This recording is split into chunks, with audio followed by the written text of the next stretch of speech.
What's up, YouTube? How's it going? Welcome back to another video. It's been a moment.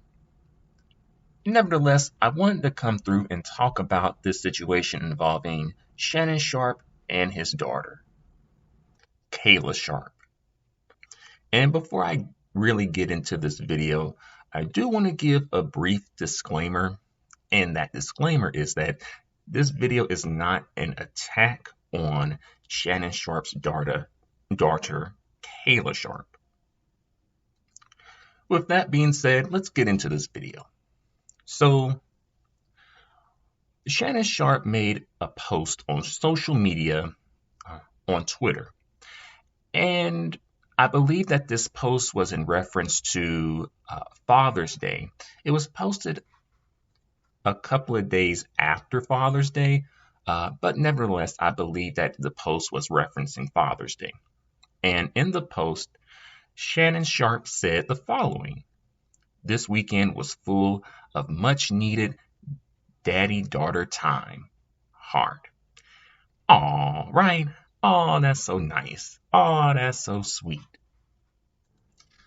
The black family, the black father, right? He goes on to say, "With all my accomplishments, being a father is top 2 and not the 2. Trophy emoji." So it sounds like Shannon Sharpe is really proud of being a father, and that it sounds like it's something that he really takes to heart. And that's wonderful. That's great. Black fathers matter too. And he ends the post with the following: "Yes, my daughter's hair is real." Laughing with tears emoji, exclamation point. "Ya boy did a good job.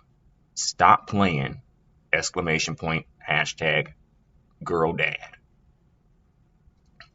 Now, the last comment was the comment that had social media, at least black social media, and in a bit of an uproar. It had black social media talking. And it had black social media talking for a few reasons. One reason is, well, who asked if your daughter's hair was real or not? Also, does it matter if your daughter's hair is real or not? Also, why did you feel the need to post that your daughter's hair is real? Also, what do you mean by "your boy did a good job? Stop playing"? And I'm assuming he's talking about genetics and the genetics that her mother, I assume, had or has. And I'm assuming based on the way that Shannon Sharpe looks, based on the way that his daughter looks, I'm thinking that the mom, I haven't seen a photo of her, but I'm thinking that the mom would probably be kind of like lighter skinned, on the lighter end of the skin tone spectrum, because the way that Shannon Sharpe's daughter looks, it looks like she is more or less what people would call peanut butter. And usually you can get like a peanut butter skin tone if you kind of like mix like a dark skinned person's skin tone and a light skinned person's skin tone. But then there's situations where sometimes the child would just take the skin tone of a parent, whether it's the darker skinned parent or the lighter skinned parent. And I say all that to say that Shannon Sharpe most likely had his daughter with a woman who is of a lighter skin tone, and probably also has a looser hair texture. Because I'm assuming, and I could be wrong, but I'm assuming that Shannon Sharpe probably has like more or less a 4C hair texture. And I don't bring that up to be disparaging, but I bring that up to say that she probably didn't get that hair texture from him. She probably got it from her mother, or either perhaps maybe it's a combination of both of their hair textures. Sometimes that can happen too. But I'm not sure why he felt the need to mention this. It's almost like bragging, but I'm not sure if this is something that you should really brag about. I don't really think this is something that is really considered to be like an accomplishment. Perhaps maybe he was referring to the length of her hair instead of the texture of her hair. Maybe. But then again, some people may make the argument that, well, what about if, Kayla or some other woman, posted on social media, oh, yes, this is my real hair. And, that's an argument too. That is, but I feel like the situation that comment would come up may be different than in a situation like this. One is because, well, a lot of times people assume that black women with long hair are wearing a wig or a weave. So it may come up in a situation like that. And another situation, it could be, look how long my hair has gotten. Look how long my hair has become. Perhaps owing it to going natural and or following a particular hair care routine. And then it could come up just the woman being braggadocious and just bragging about, look how long my hair is, right? And in a situation like that, I do think people, at least other black women would respond in a negative way, similar to how many black women are responding with Shannon Sharpe. But could you imagine if Serena Williams said this about her daughter? Or if Jodie Turner-Smith said this about her daughter? Or if Michelle Obama said this about her daughters? People would be going in. This would be completely all over black social media. And not to say that people aren't going in, but I do think that people, in comparison to how they would react if a black woman said it with Shannon Sharpe's skin tone, or it really doesn't even have to be a black woman of Shannon Sharpe's skin tone, but especially a black woman of Shannon Sharpe's skin tone, talking about, saying something like, yep, my daughter's hair is real. Your girl did a good job. Stop playing. And knowing that her hair texture is 4C hair texture, let's be real, not being shady, but just being real, folks gonna be going in. So it is definitely within the culture, I hate to say it, but definitely within socialization, black socialization and black culturalization, African American at least, to sort of downplay, colorism, texturism, featureism, and kind of ignore it and sweep it under the rug when it comes up, especially if a black man is perpetuating it and perpetrating it.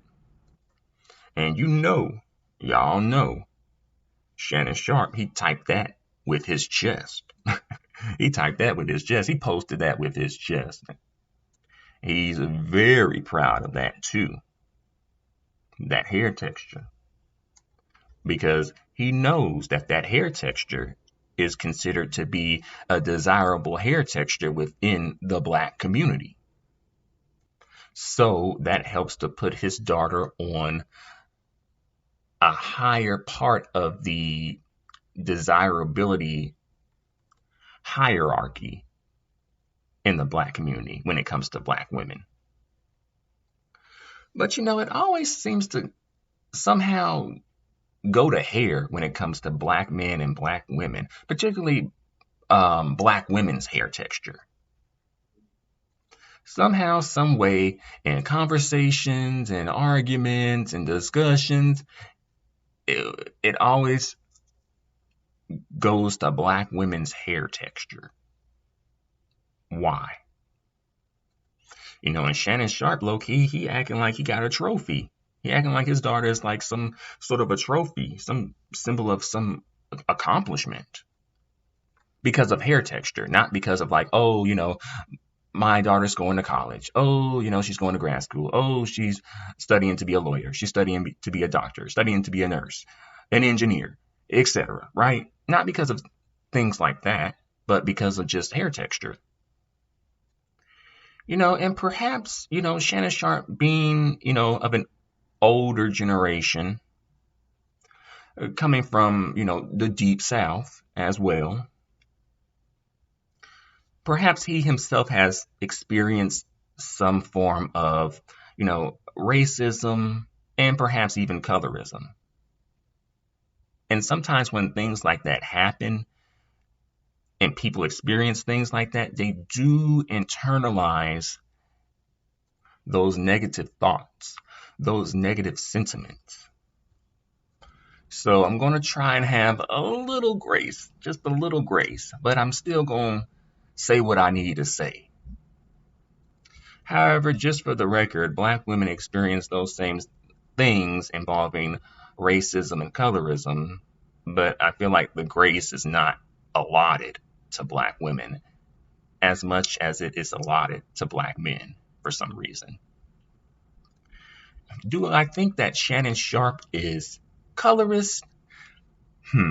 I don't think colorist, but I'll say color struck. Now, an example of a colorist to me would be, I would say, Chris Brown. I think that Chris Brown would be considered a colorist, but I think that Shannon Sharpe may be color struck. When it comes to being color struck, I think that for me, I kind of view it as having a strong bias toward a particular skin tone, hair texture, a facial feature, etc.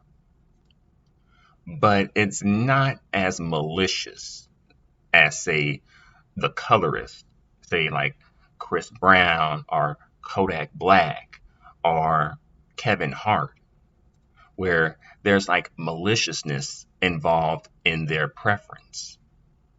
And they express that maliciousness. But regarding Shannon Sharpe, I'll put it like this. I don't think Shannon Sharpe wants anything black but an Xbox. Hashtag Stephon Clark. And low-key, that's probably part of the reason he ended up being a hashtag. But that's another story. But I'll say that this post does kind of come off as if Shannon Sharpe is like low-key fetishizing his own daughter in a way. I mean, his daughter does seem to fit or at least lean toward the phenotype of his dating preferences. And I personally believe, I could be wrong, but I think there is some truth in what I'm about to say. But I do think there is a link between colorism and sexual degeneracy. And that reminds me of, y'all remember that documentary that Oprah Winfrey put out called Light Girls? It was supposed to be like a rebuttal to Dark Girls, but that documentary was a mess and kind of like all over the place. But in that documentary, there was one part that I specifically remember, and it was something to the effect of a lighter skinned Black woman saying that basically because of her phenotype, she was more of a target when it came to being assaulted sexually and touched sexually within the household. And, there were many people, I believe, who kind of took issue with that statement. And I do think it was quite a provocative statement. But I'm thinking now, well, maybe that woman does have a point. But of course, people didn't like that statement. And I think part of the reason is because we as a community, both black men and black women, we are socialized to first downplay, the colorism, of course, but also to cover for black men. Some people refer to it as staying on code. But notice when it comes to this staying on code stuff, it usually goes one direction. Like black women stay on code, are expected to stay on code with black men, but black men don't seem to be expected to stay on code when it comes to black women for some reason.